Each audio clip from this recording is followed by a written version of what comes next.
Sadashiva Samarambha Shankaracharya Madhyamam Asmadacharya Paryantam Vande Guru Paramparam Ishvaro Guratmeti Murti Veda Vivakine Yoma Vyaptadaya Dakshinamurtaye Namaha Sarvavedanta Siddhanta Gocharam Dhamma Govindam Paramananda Satguru Pranatoshima.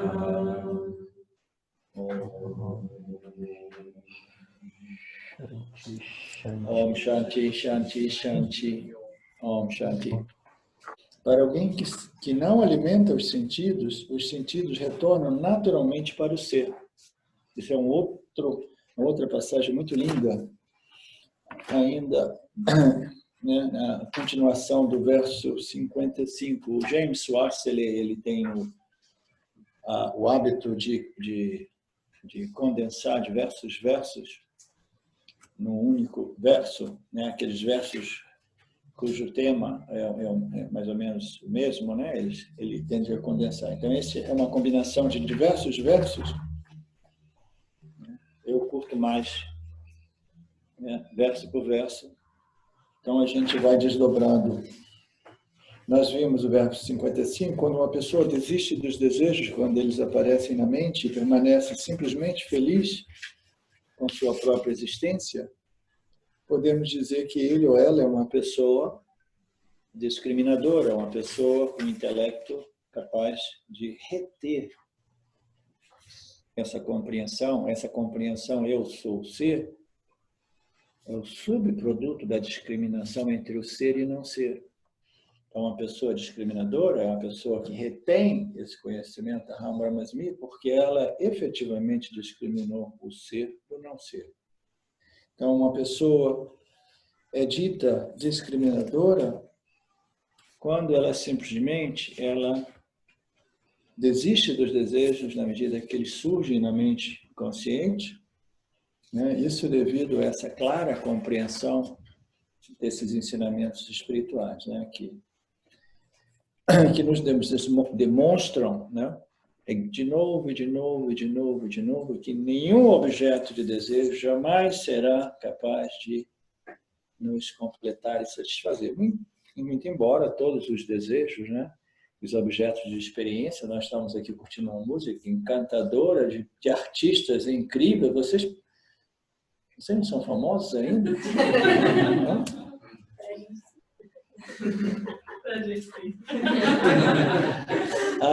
Tem uma galera aqui, ó, vocês não sabem o que vocês estão perdendo, ó. É incrível, é um grupo incrível, cara. Tem uma música, são compositores, cantores, artistas. Incrível. Então, a gente tem a possibilidade de curtir os objetos do campo, né? Mas sabendo que os objetos do campo não servem ao propósito de nos completar, mas são simplesmente partes, né, dessa projeção, dessa criação maravilhosa de Deus, né, como a sua canção, né, que serve ao propósito de dizer, oh, Jesus Christ, Deus, chora, obrigado, olha só que música maravilhosa, que canções, que pessoas lindas, né? Nossa, que punha, Ishvara me trazer aqui para conhecer vocês, entendeu? Então, a gente pode e deve apreciar esses objetos de experiência que o campo nos oferece, entendeu? Com muita gratidão pela oportunidade, né? Mas sabendo que todos esses objetos de experiência, eles jamais, né, podem realmente, eu jamais posso me apoiar a eles, eu jamais posso, né, me fazer dependente deles, mas ainda assim a gente pode desfrutar e curtir de tudo isso, né?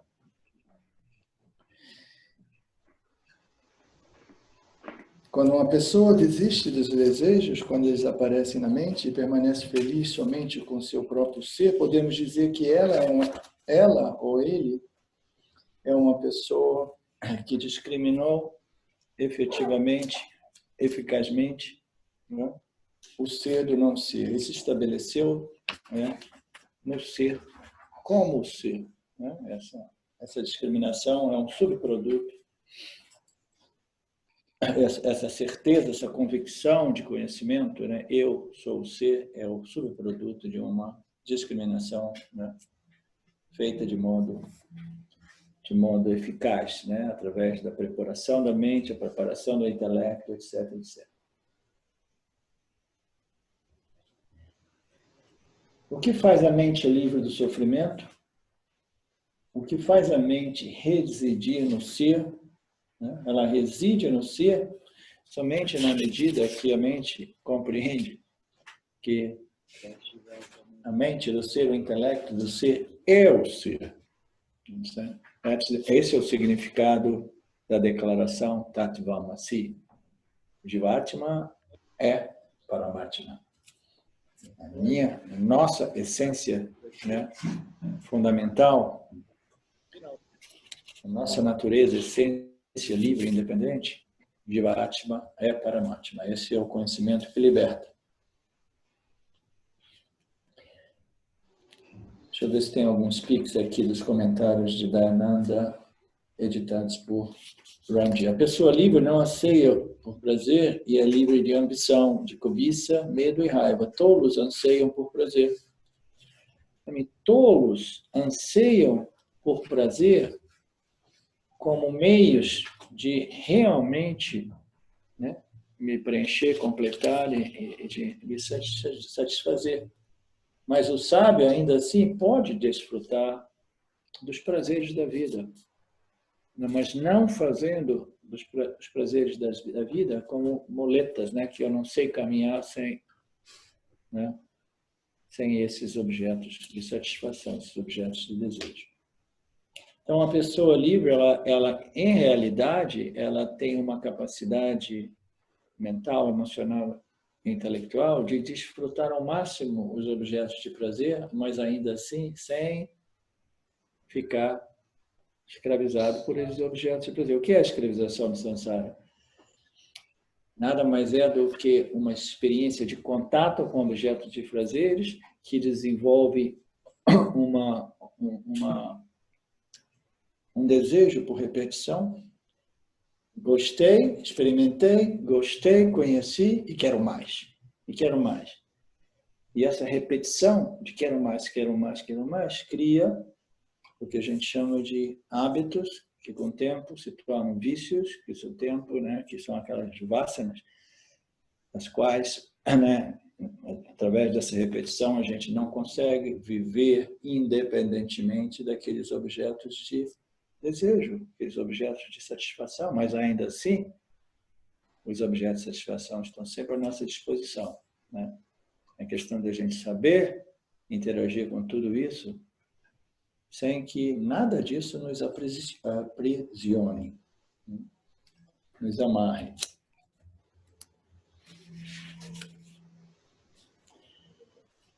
A pessoa sabe estar desapegada dos resultados de todas as ações, situações, ela não se alegra em circunstâncias agradáveis e não fica desconfortável em situações desagradáveis. Eu tenho uma expressão do James Watts, que eu curto muito, quando pergunto a ele, tudo bem? Aí ele diz assim, meio emputecido, ele diz assim, tá bem quando está bem, tá bem quando está mal. E se você quiser ofendê-lo ainda mais, você pergunta a ele, como é que você está hoje? Aí você provocou a fera, né? Aí o cara diz, o que você pensa que eu sou, cara? Eu sou um sem o outro, eu sou aquilo que, entendeu? Que cobre todo o universo. Eu estou sempre cheio, inteiro e completo. Não me faça esse tipo de pergunta idiota.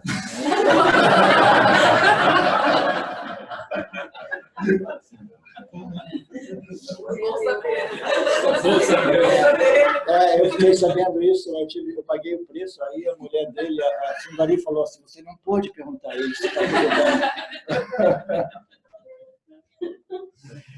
bem. é um pouco de exagero, né? Porque o cara devia compreender que essas duas ordens de realidade coexistem simultaneamente. Quando eu pergunto como você está, não estou me referindo à construção corpo-mente, não estou me referindo a Brahman.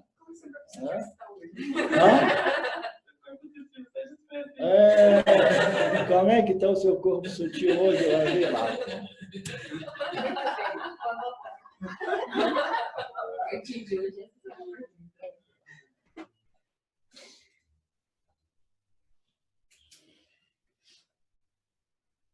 Então, o sábio ele não se torna irritado, desconfortável, raivoso quando as situações desagradáveis ocorrem. Ele talvez fique um pouco assim, putz, grita, chora, tudo bem, mas ele não dá chilique, ele não fica deprimido, entendeu? Ele se recompõe rapidamente quando as situações são muito chocantes. Entendeu?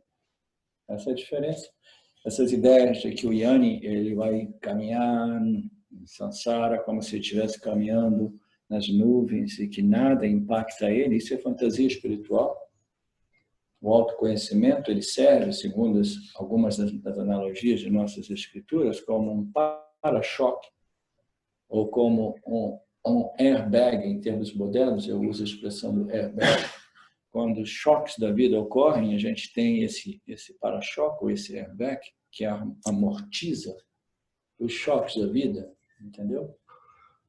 Mas, ainda assim, a mente do Yanni também é impactada, porque em Mitya, tudo impacta tudo. Mas o Yanni, ele tem um sistema, né, de suspensão, de amortecimento, né, que é capaz de receber os impactos da vida. Sabe aqueles carros, no meu tempo de Brasil, eu dirigi alguns carros velhos, cujo amortecedor já era de ser trocado 10 anos antes. Aí, quando você passa num buraco, o amortecedor fica fazendo assim 10 vezes. Moim, moim, moim, moim, o carro quase pula, né?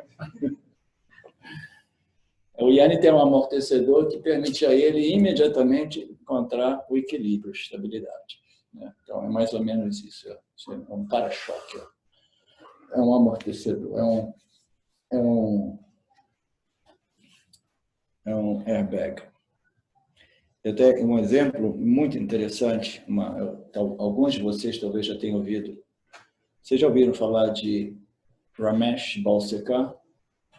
Ramesh Balsekar foi um tradutor de Nisargadatta Maharaj que ficou famosinho. Ele conheceu Nisargadatta Maharaj durante os 3 últimos anos de vida de Nisargadatta. E ele foi promovido como o tradutor oficial naquele tempo. Ele era recentemente aposentado, ele era diretor de banca da Índia, etc. Ele se interessou pelo Vedanta, um intelecto brilhantíssimo, e ele, sabendo muito bem inglês, ele apareceu, foi promovido como tradutor oficial e depois ficou famoso.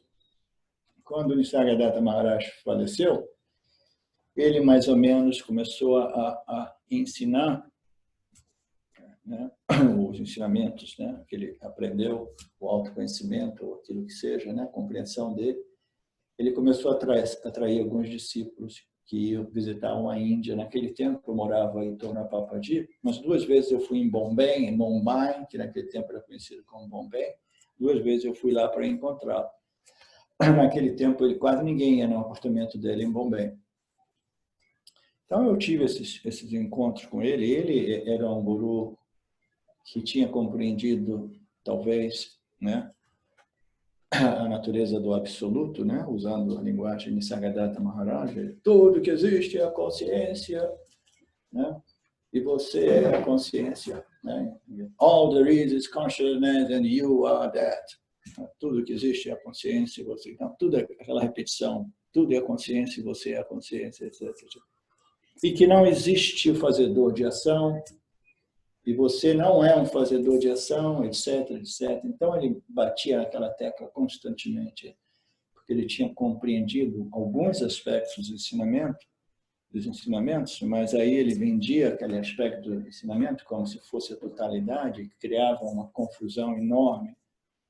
As pessoas iam lá e ele dizia, não, vai para casa, você não faz nada, não precisa fazer nada, porque Você não é o fazedor de suas ações. Ishvara é o fazedor. Você não faz nada. Você não tem livre-arbítrio. Porra, mas o meu é iluminação, como é que eu vou iluminar se eu não faço nada? Não, quando Ishvara quiser, você ilumina. Vai para casa, cuida da família, ganha dinheiro, faz amor, etc, etc. Esquece de tudo, porque você é aquilo. Então, uma mensagem muito enganosa, porque o processo de preparação de maturidade espiritual é um processo, né, que requer muito esforço pessoal, né? Ações mentais, verbais e físicas. Mas ele, apesar de tudo isso, parece, né, parecia ser um Jnana, seus livros eram muito intelectuais, extremamente filosóficos.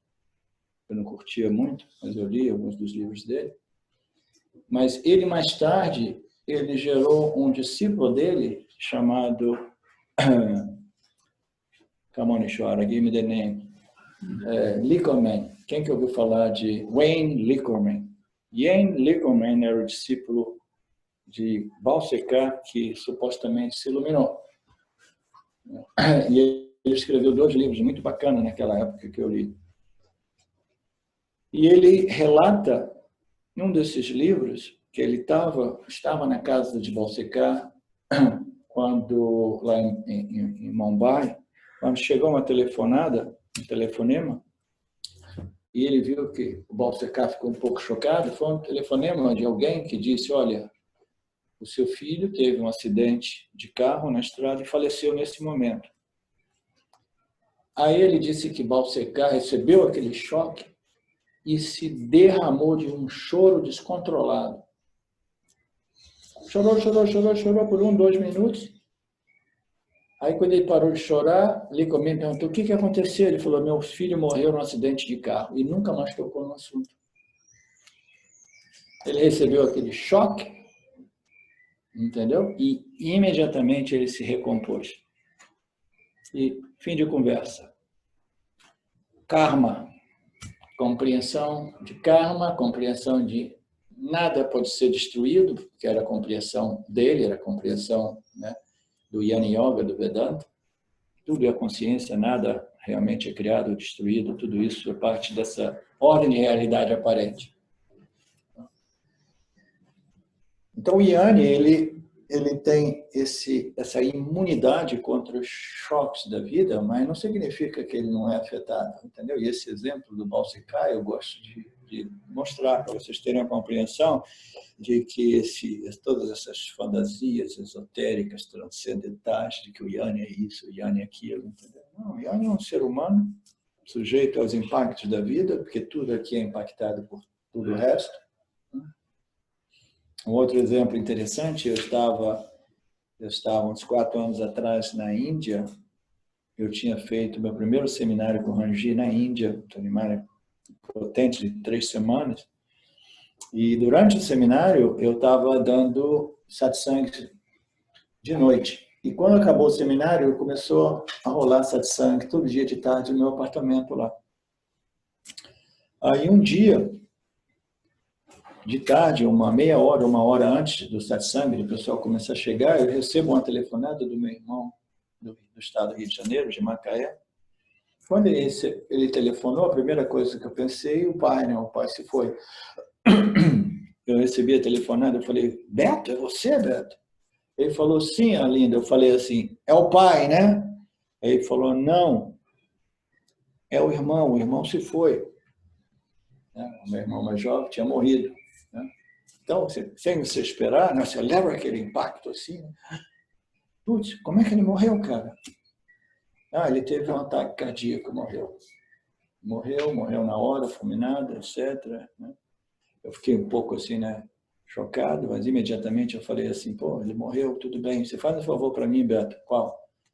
Faz uma fotografia dele do corpo morto no caixão antes de enterrar. Ele falou: você tá louco, cara? Para que isso? Eu falei assim: eu sempre gostei de defunto. Defunto, ele representa, é uma representação de que os elementos são assemblados e eles são desassemblados, entendeu? Que a gente não é nada dessa matéria. Faz uma fotografia para mim do corpo do meu irmão morto, por favor. Eu tive que convencer.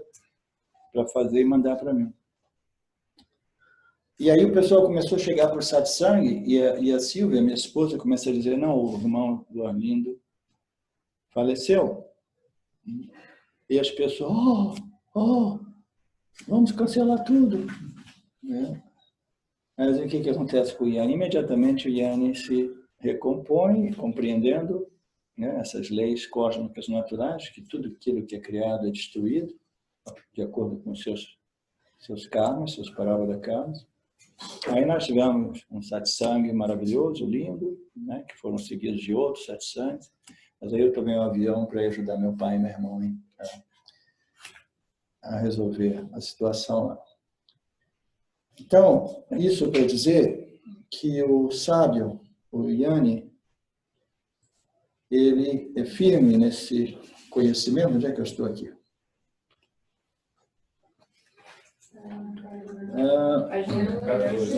A afirmação não diz que uma pessoa autorrealizada experiencia somente circunstâncias agradáveis e também não diz que uma pessoa autorrealizada não sofre os impactos do campo. Sofre sim, mas possui esse sistema de imunização sem vacina. É um sistema de imunização sem vacina. Não precisa tomar vacina. Não existe escapatória para circunstâncias agradáveis e desagradáveis, porque a pessoa que sabe quem ela é vive no campo dármico, o qual é dualidade, mas circunstâncias não afetam o Yanni porque elas pertencem ao campo dármico. E não a Satya, o ser, consciência, a existência. Veja bem, a situação do Yanni é uma situação muito particular, né, porque ele vive simultaneamente essas duas ordens de realidade, sabendo que ele é Satya, mas ele ainda aparece em Mithya como um individual e ele sofre os impactos do campo. Mente, o intelecto, as variações das proporções das gunas, tudo isso, né? Os altos e baixos, as variações são muito menos, né, graves, mas ele sofre ainda, entendeu? Esse autoconhecimento a respeito da natureza nossa como Satya é como se ele transbordasse em Mithya, entendeu? Impactando a mente do Yanni de tal modo que a mente do Yanni ela fica mais ou menos imunizada contra esses altos e baixos, esses impactos e crises de Mithya, entendeu? Então, o Yanni nada mais é do que uma pessoa com uma força mental, emocional, capaz de sofrer os impactos da vida. Essa é uma palavra que eu gosto de usar muito, com elegância. Né? Com elegância, com equilíbrio, né? Sem cair, bom, esborrachado no chão, entendeu? Você imagina a coisa mais humilhante que é morrer cagando nas calças? Né? Você ouviu dizer que tem pessoas que morrem mijando e cagando nas calças? Por quê? Porque o medo, o pânico é tão grande, né? A pessoa, morte não, por favor. Né? Na verdade, as pessoas elas entram num estado de coma. Essas mortes que a gente vê em Hollywood, que as pessoas morrem, né? Dizendo as últimas palavras, amor, queridos, isso e aquilo. Essas existem só no filme. Em geral, a deselegância do Jiva, auto-ignorante, é tal que Ishvara tem que colocar ele em coma para poder retirar o corpo sutil que está agarrado no corpo físico, entendeu? Então, o Yanni é aquele que morre sem fazer cocô nas calças. Né? Morre com elegância, vive com elegância, morre com elegância. Mas é somente isso. Nada mais do que isso. O Yanni vai morrer, como seu corpo vai morrer, mas ele vai permanecer eternamente, né? Como a consciência que é a sua nova identidade. A sua real identidade, mas que foi reivindicada como minha real identidade.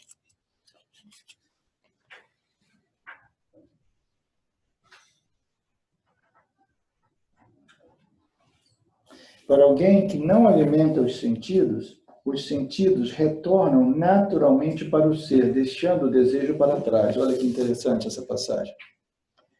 Para aqueles que não alimentam os órgãos de sentido, entendeu?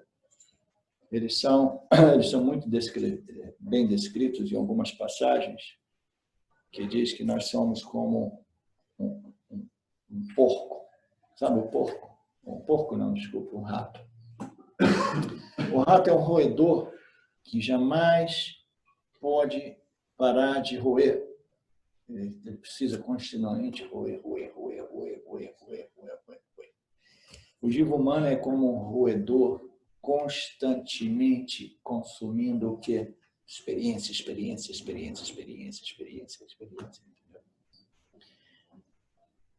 Para alguém que não alimenta essa vassana de constante, né, contato com os objetos dos sentidos, que é experiência, o que ocorre com os órgãos sensoriais e os órgãos de ação? Os órgãos sensoriais, com essa vasta experiência, estão sempre, né, agarrados no campo, tentando extrair experiência. Para aqueles que não alimentam, para alguém que não alimenta os sentidos, os órgãos sensoriais, esses sentidos retornam naturalmente para o ser. Olha que interessante. Retornam naturalmente para o ser. Se antes a mente, sendo extremamente rajásica, extroversa, extrovertida, ela vai se conecta com o mundo dos objetos, através do autoconhecimento, a compreensão de que esses objetos não possuem valor intrínsecos reais, entendeu? Que a única satisfação e plenitude, né, é inerente à minha existência e consciência. Então, esses órgãos dos sentidos naturalmente retornam para o ser. O Swami Shimayananda, ele costumava dizer, o jeitão dele, né, que o processo espiritual nosso, né, de auto-investigação e autoconhecimento, é um contínuo desconectar e conectar, desconectar e conectar, desconectar e conectar, desconectar e conectar. Né? Desconectar os órgãos sensoriais dos objetos, né, que nos aprisionam. Não significa dizer que os objetos não devam existir. Ishvara criou eles existem. Mas a gente precisa desconectar porque esses objetos se tornaram, entendeu? Extremamente viciantes. Nós somos dependentes, apegados, agarrados. E sem esses objetos, a gente não consegue, né? Então, o processo espiritual é gradualmente desconectar os órgãos sensoriais do campo e conectar com o ser. Agora, como é que eu vou conectar os meus órgãos sensoriais? Os órgãos sensoriais, eles são totalmente insencientes. Ele precisa da mente e do intelecto. A mente e o intelecto, eles vão integrar esses estímulos sensoriais numa única experiência que será submetida ao intelecto. Então, esse conjunto de órgãos sensoriais associados pela mente,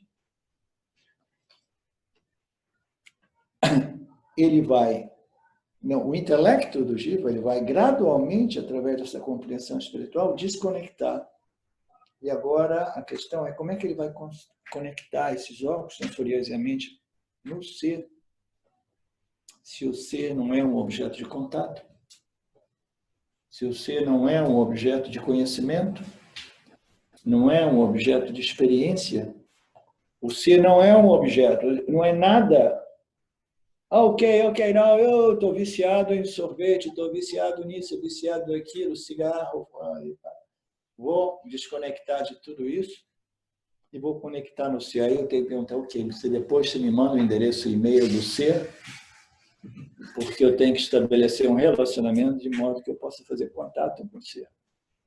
O ser não é um objeto de contato, não é um objeto de conhecimento. Então, a gente precisa compreender que para alguém que não alimenta os sentidos retornam naturalmente para o ser. Eles não retornam para o ser porque eles nunca deixaram o ser, tudo existe somente dentro do âmbito do ser. O intelecto deve compreender que os objetos existem, mas eles não podem me escravizar, de tal modo que eu posso simplesmente, né, quebrar esse vínculo de dependência, né, vício com os objetos e permanecer no ser, como ser. O intelecto do Jiva, né, o seu corpo sutil, através dos seus órgãos sensoriais, são o ser. Mas a menos que ele compreenda o não ser e ele rompa com esse relacionamento de crença equivocada de que o não ser é o ser e todos esses objetos são absolutamente necessários para que eu possa me completar e me realizar, ele vai permanecer no samsara amarrado, sofrendo todas as agitações mentais e emocionais, né, dessa dinâmica jogo de tentar manipular e controlar os objetos do campo.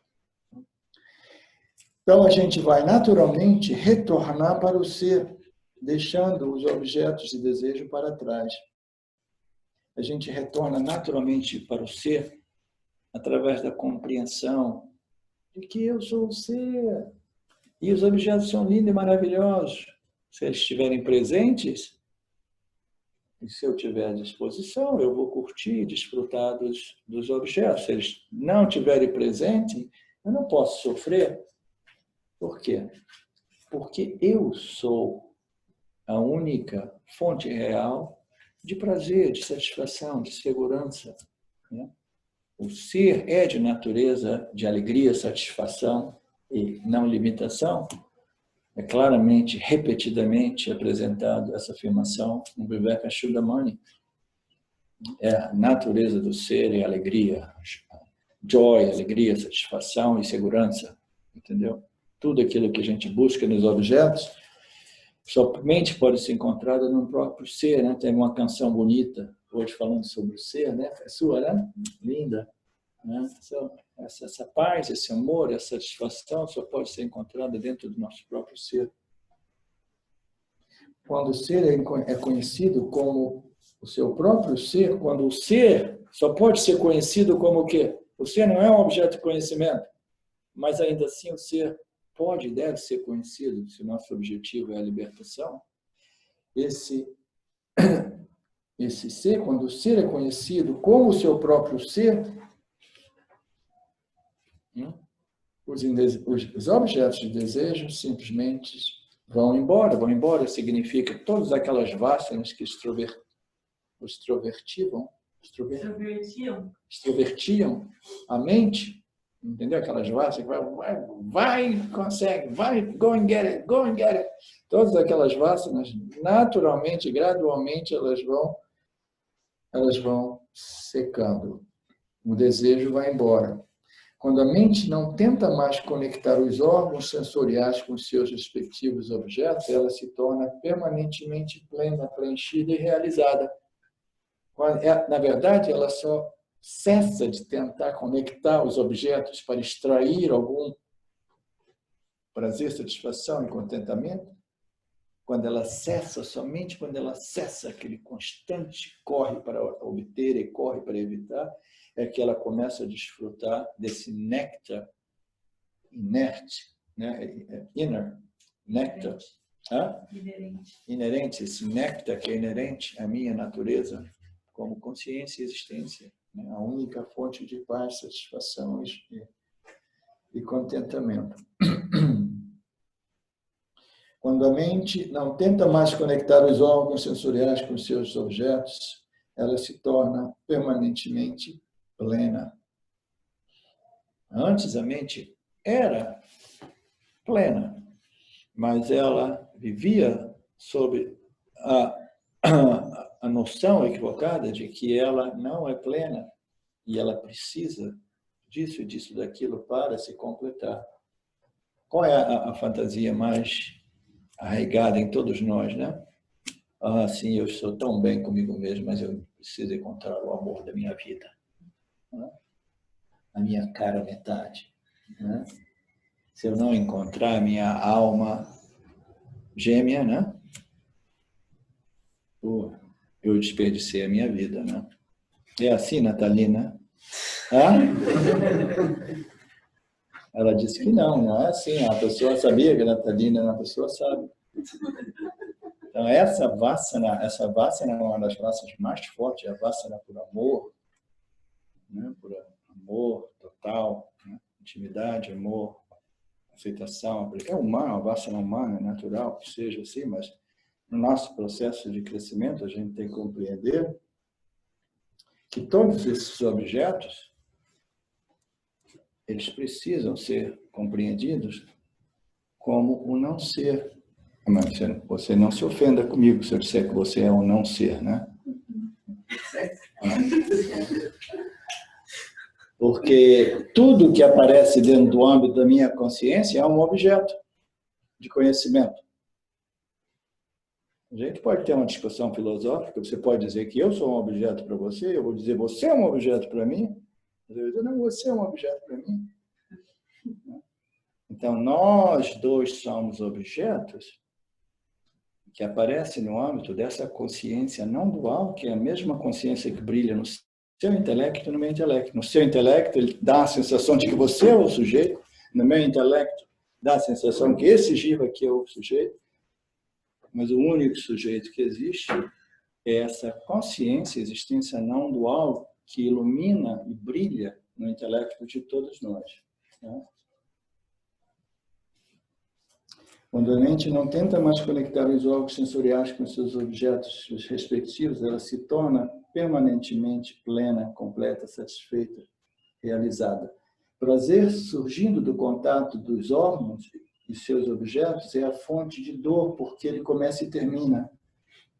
Putz, isso é deprimente, é? Principalmente para nós, para aqueles de nós que são ainda mais jovens, né? O prazer que surge do contato dos órgãos, por isso que a gente diz que Vedanta não é para qualquer um, é muito radical, né? O prazer surgindo do contato dos órgãos sensoriais com seus objetos é a fonte de dor. Essa parte do Vedanta eu não gostei. Quem gostou dessa parte? Essa era a parte que pulava. Ela tem aquelas partes que a gente vai pulando, rejeitando, essa não. Esse prazer que surge do contato dos órgãos sensoriais com os objetos é a fonte de dor. Por quê?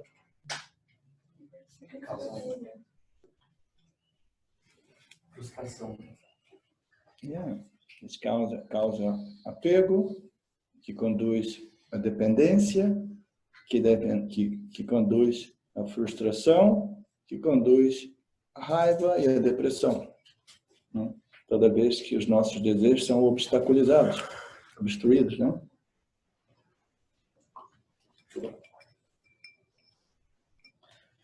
Esses objetos de desejo, eles são a fonte de dor. Por quê?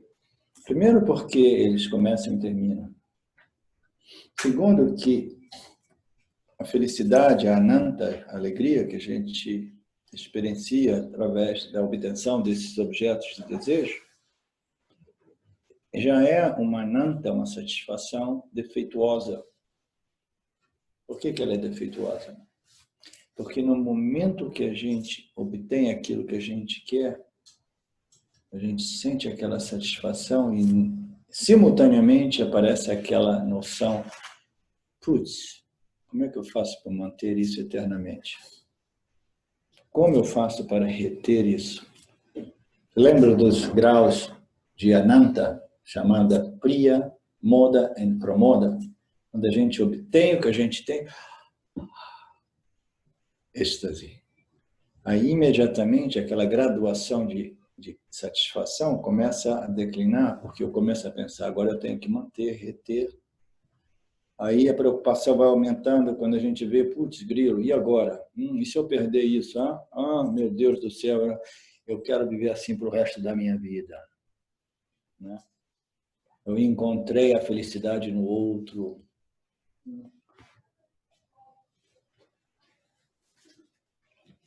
Não, ela começa e termina, e ela já vem com aquele defeito de fabricação, que é a temporalidade, que imediatamente já começa a perturbar aquele ananta, aquela joia, aquele bliss, aquela satisfação. Meu Deus, vai passar, vai diminuir, etc. Você está rindo, né?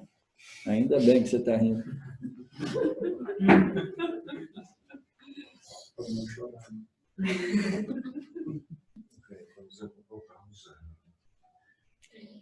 O sábio não o comemora. Então, essas satisfações, essas alegrias que começam e terminam, o sábio não comemora, o sábio não é.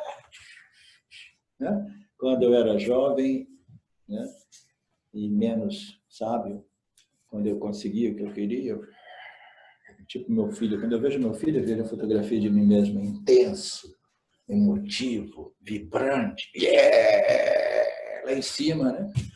Aí no dia seguinte, ou uma hora depois, você vê ele no vale, ele é totalmente arrasado por qualquer coisa, né? Esses altos e baixos, entendeu? O sábio, ele não curte nem os picos, nem os vales, nem os momentos de grande alegria e satisfação fazem, né, exaltar o sábio, nem os momentos de grandes adversidades e dores. O sábio, ele desenvolveu aquela qualidade de equanimidade, né, em respeito aos prazeres e às dores da vida, né? Ele sabe que a vida nada mais é do que experiências de prazeres e dores, calor e frio, os pares opostos eles se apresentam para nós todo o tempo, né? Mas eu sei que eu sou a única fonte de paz, tranquilidade, contentamento e satisfação. Por isso o Randi fala, it's good when it's good and it's good when it's bad. Por quê? Por que it's good when it's good and it's good when it's bad? Porque eu sou sempre good. Eu, né? O ser aparecendo como Jiva, o Jiva com essa convicção de autoconhecimento, ele sabe que eu, em minha natureza, eu sou sempre cheio, inteiro e completo. Portanto, nada pode ser subtraído ou acrescentado. Isso significa tudo vai bem quando as coisas vão bem, tudo vai bem como as coisas vão mal. O sábio não comemora e ele não se deprime. Isso aqui você fala sobre isso com algumas pessoas e as pessoas falam assim, oh, não, eu prefiro os picos e os vales do que viver uma vida morna, né? Dá uma sensação de mornidade, né? Mas existe alguma coisa mais elevada do que Shanti, paz? Não existe nada mais elevado do que Shanti. Shanti é paz. E a paz não é uma experiência de êxtase, entendeu? Intensa, um pico de experiência, não. Shanti é Shanti, paz é paz, é simplesmente tranquilidade. Nem é o extremo baixo, nem é o extremo alto. Você sabe que sofrer os impactos adversos da vida pode arrasar e matar uma pessoa, né? Isso e aquilo, aconteceu um acidente, a sua família inteira morreu no mar. Pum! O cara morre de ataque do coração. Mas do mesmo modo, olha, tem uma história muito interessante de um cara na Índia. Ele tinha uma condição cardíaca já meio vulnerável. E ele a vida inteira ele fez como meu pai. Meu pai queria ganhar dinheiro na loteria e ele jogava na loteria a vida inteira. Jogava e nunca ganhava na loteria. Eu algumas vezes, uma pouquinha coisa.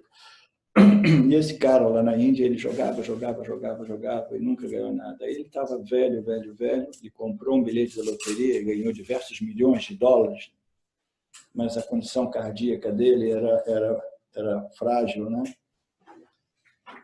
A família chamou o médico, a médico de família diz, nós temos uma situação aqui, o pai ganhou 15 milhões de dólares na loteria, mas se a gente tem que dizer para ele devagar, porque as pessoas morrem de felicidade também. Eu morri de felicidade. Morreu mesmo? Como é que você está dizendo que você morreu?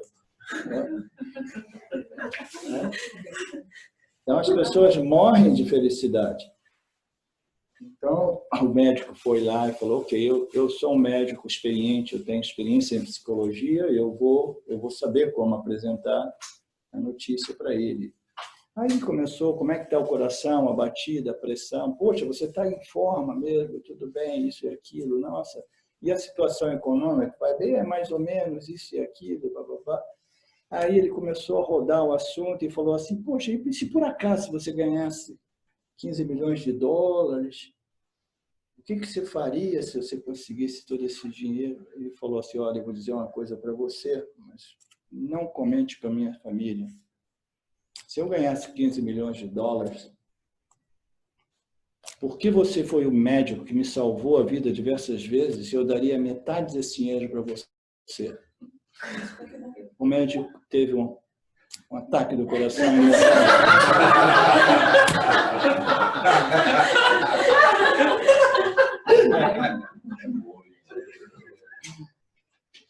Então, o Yanni não tem esse problema, porque se ele perder tudo, ou ganhar tudo, ele, de qualquer modo, ele mantém um certo equilíbrio, entendeu? Ele sabe que tudo é mítia, tudo é passageiro, tudo tem um início e um fim, cada ganho tem uma perda, né? As pessoas que ganham dinheiro na loteria esportiva dizem que é uma desgraça, porque todo mundo começa a se aproximar para pedir empréstimo, empresta dinheiro de parentes e amigos. E tem pessoas que eu ouvi dizer aqui no Brasil que eles têm que fugir da cidade dele e trocar a identidade para permanecer anônimos, né? E não só isso, a grande maioria que ganha uma bolada assim na loteria depois fica pobre novamente, porque não sabe como reter, manter na vida, como nós dissemos. Nós temos dois problemas, como obter e como reter. Tem uma outra passagem no Gita que Krishna diz para Arjuna: Keep your mind in me alone and I will take care of your gain and keeping. Mantenha sua mente em mim, o Lorde do Universo. Mantenha em mim e somente em mim, que eu vou cuidar dos seus ganhos e das suas keeping, manutenção, retenção, né? De modo que você possa obter o que você precisa e manter o que você precisa. Eu cuido de tudo isso, né? Aí um amigo meu levou esse verso do Gita, literalmente. Ele virou para mim um dia e falou assim, putz, eu estou mantendo a minha mente no Lorde, somente no Lorde. E quando é que o Lorde vai começar a pagar minhas contas, a luz, a eletricidade e suprir as necessidades minhas, da minha família, entendeu? Porque no verso ele diz que eu vou cuidar dos seus, né, daquilo que você precisa. Take care of your gaining and keeping. Então, é um dado de fato se a gente permanecer, né, manter as nossas mentes focadas, né, trazendo o Lorde, né, na equação de nossas vidas, né, o Lorde vai sempre propiciar a gente aquilo que é melhor para a gente. E o que é o melhor para a gente? Aquilo que está ocorrendo na minha vida. Se não fosse, não estaria ocorrendo. Né? A vida é uma escola, né? Então, o Lorde, ele vai sempre cuidar. Basta que eu saiba que aquilo que a vida apresenta para mim é suficiente. Vocês têm medo de morrer de fome? Acho que ninguém aqui em São Paulo tem medo de morrer de fome, né? Será que tem alguns? Tem, não, porque tem sempre algumas instituições de caridade que alimentam as pessoas. Você sabe que quando eu cheguei em São Paulo, voltando do Rio de Janeiro, na rodoviária, eu estava ali esperando para pegar um Uber, e aí chegou um carro particular, abriram a porta traseira assim, e quentinha, uma galera chegou lá assim, né? Quentinha, todo mundo para os pobres, entendeu? Então, a solidariedade a gente vê nesses momentos difíceis também, né? Então, a Ishvara vai cuidar de todo mundo, entendeu? E aqueles que tiverem que deixar o corpo, porque é desígnio do Lord Ishvara, é o momento, né? Cada um de nós. O que ocorre? Hã? 3h30? Um minutinho. Mais 15 minutos. Até para uma pessoa que pratica yoga e cujo objetivo é claro, os sentidos podem levar a mente para longe do ser pleno. Mantenha seus sentidos sob controle e contemple a mim como a mente discriminadora. O autoconhecimento somente se estabelece numa mente discriminadora e controlada. Então, até mesmo aquelas pessoas, né, yogis, buscadores da verdade, pessoas que, né, investiram tanto nessa elevação espiritual, as pessoas que praticam as suas sadhanas regularmente, né, fazem meditação, fazem todo tipo de investigações, etc. Até mesmo para aqueles que praticam yoga, cujo objetivo é claro. O que significa o objetivo claro? Existem dois objetivos, o intermediário e o final. O intermediário é purificação mental e o final é autorreconhecimento. Autoconhecimento. Para uma pessoa que pratica yoga e cujo objetivo é claro, até mesmo para ela, os sentidos podem levar a mente para longe do ser pleno. O que isso significa dizer? Significa que essa ignorância universal, chamada Maya, ou Avidya, ela tem tanto poder que até mesmo aqueles de nós totalmente dedicados ao autoconhecimento, precisamos nos manter vigilantes. Tenho algumas perguntas. Algumas pessoas perguntaram a Papaji mais de uma vez, porque ele falava de vigilância, vigilância, vigilância, vigilância. Aí ele falou, pô, Papaji, quando é que vai acabar essa história de vigilância? Ele falou, até o último respiro. Você tem que manter a vigilância. Então, até mesmo para aquelas pessoas, né, que praticarem yoga, que se reconheceram, etc., os sentidos podem levar a mente para longe do ser. Tem sempre um perigozinho, né? Em cada esquina, etc. Então, o Yanni, o indivíduo com essa mente discriminadora, ele precisa manter uma certa vigilância. Porque a gente nunca sabe quando Ishvara joga um teste de fogo para a gente, entendeu? E quando você vê os órgãos de sentido, eu quero isso. Aí a gente perde a nossa faculdade discriminativa, a gente começa a responder indevidamente aos estímulos do campo. Mantenha seus sentidos sob o controle e contemple em mim. Então, como é que a gente vai controlar os órgãos do sentido?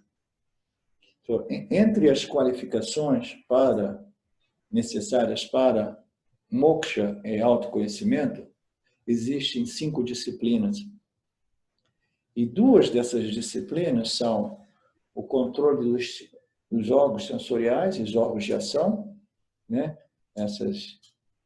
Essas portas, e os órgãos de recepção e os órgãos de resposta, né?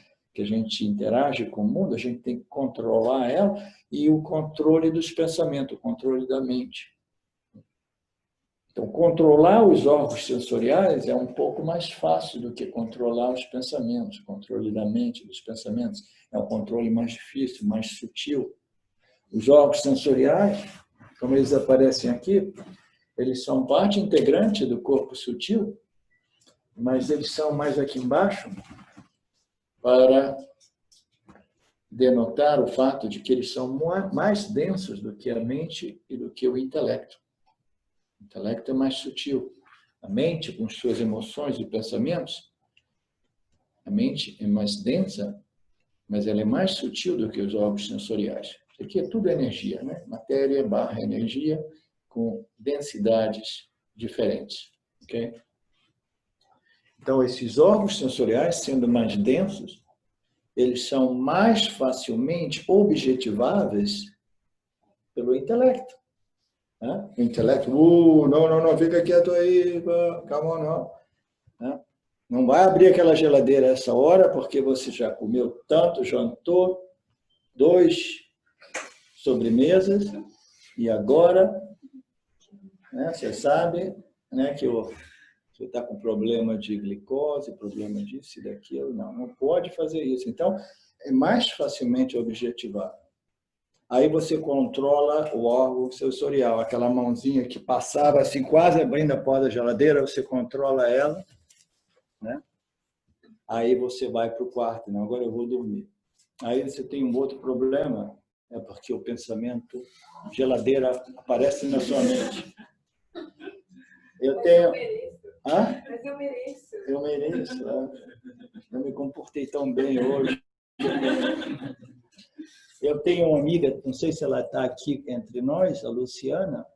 Eu vou contar um segredo seu, hein, Luciana? Você já contou publicamente algumas vezes. Acho que ela não está me vendo. Então, a Luciana, eu vou contar porque ela já contou algumas vezes. Ela diz que ela tem uma vassana monstruosa por chocolate. E ela tem que se controlar porque faz mal para ela, um excesso de chocolate faz mal para ela.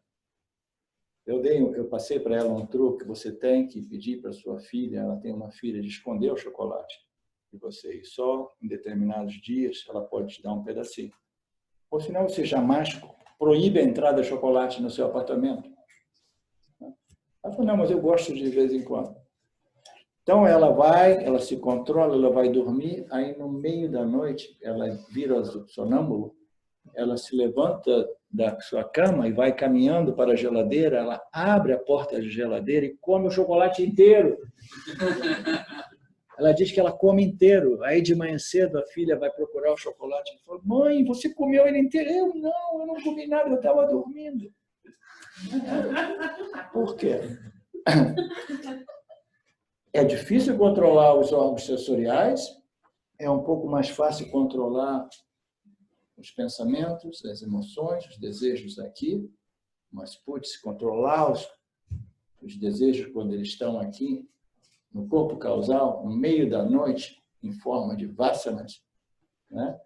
É mais difícil ainda, né? Porque são objetos muito sutis. O corpo causal é mais sutil do que o intelecto. O intelecto não consegue objetivar diretamente o intelecto, o corpo causal. Ele consegue compreender através de inferência, mas ele não consegue compreender sensorialmente diretamente e objetivá-lo.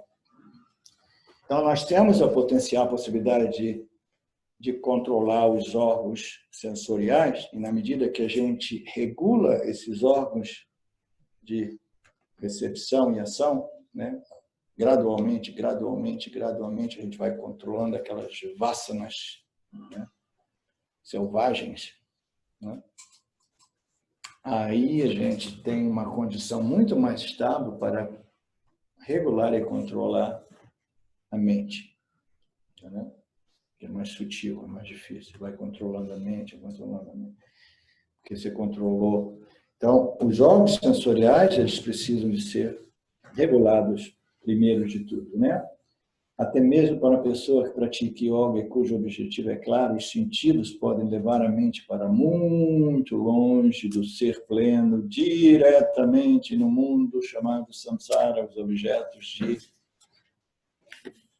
desejos. Mantenha seus sentidos sob controle e contemple em mim, ou a mim, com uma mente discriminadora. Aqui tem um outro ponto interessante. que diz: mantenha seus órgãos sob controle, controla os seus órgãos sensoriais, e depois mantenha a sua mente em mim. You understand? O Swami Shimaya dizia que nada mais é do que desconectar e conectar. Se eu regulo e controlo meus órgãos sensoriais, regulo e controlo a minha mente, eu sou um yogi, aquele que controla a mente e os órgãos sensoriais, e agora eu vivo, entendeu? Naquele tipo de samadhizinho. Mas eu não conectei o meu intelecto com o ser, no ser como ser. Eu preciso desconectar, regular e contemplar em mim. Como é que a gente vai contemplar no ser?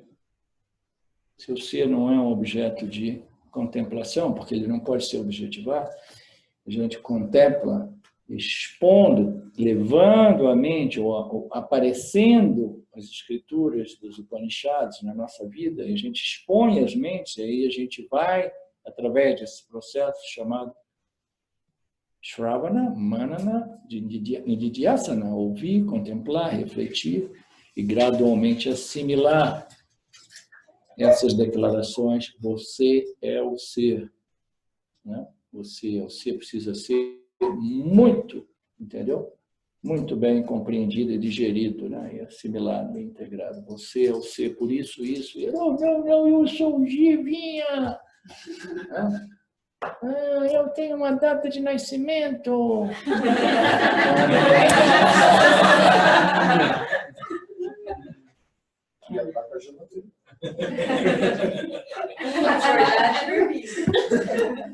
Só nós temos que controlar os órgãos de sentido, controlar os pensamentos, a mente, e uma vez a gente tenha um ambiente propício à contemplação, a gente não pode dar mole, a gente tem que imediatamente utilizar essa plataforma, uma mente bem resolvida, mais sativa, para contemplar os ensinamentos dos Upanishads.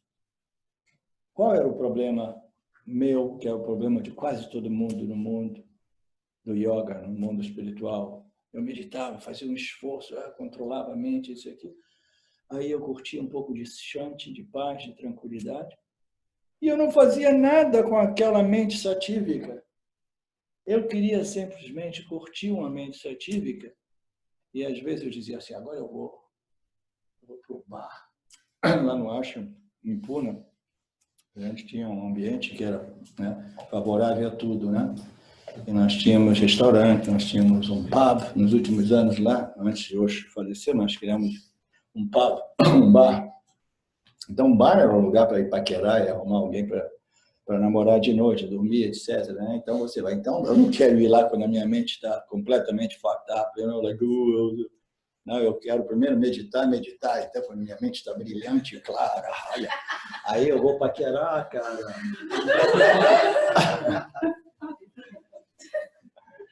Não, a gente quer limpar a mente, entendeu? Clarear a mente. E aí a gente vai contemplar no ser com essa mente discriminadora. A gente não vai desperdiçar esse Sattva-guna, entendeu? A gente quer essa mente não simplesmente para a gente se exibir nos bares da vida, mas a gente quer essa mente para a gente mergulhar nessa investigação como apresentada pelas escrituras do Upanishads. Porque o nosso objetivo é o autoconhecimento e moksha. O autoconhecimento somente se estabelece numa mente discriminadora e bem controlada. Os órgãos sensoriais são regulados, a mente é regulada, a capacidade de discriminação é alta. Aí eu posso contemplar, assimilar, até que seja bem claro para mim que eu sou Brahman, eu sou livre, independente de todos os objetos que possuem seus valores utilitários, entendeu? Mas que já não me aprisionam. Okay. Carlinhos? Yes. José Roberto, yeah! Apareceu, José Roberto. E aí, professor, beleza? Legal, querido. Posso fazer uma pergunta? Não, quando a gente voltar, eu quero saber sobre a sua pergunta imediatamente, porque a gente precisa fazer um break aqui, tá? Porque a gente vai tocar música e dançar agora. Agora é a hora do chazinho, né? Não, aqui é banhado a chá, música, dança, entendeu? É uma delícia, cara. Você não tem ideia que você está aprendendo aqui. Semana que vem o pessoal vai vir fazer uma coisa linda. Ok, então, ó, Zé Roberto, apenas a gente inicia com sua pergunta. Por favor, não esquece não, tá? Ok. Ok. Om Purnamada Purnamidam Purnamudachyate Purnasya Purnamadaya Purnameva Vashishyate Om Shanti Shanti Shanti. Thank you, Lord.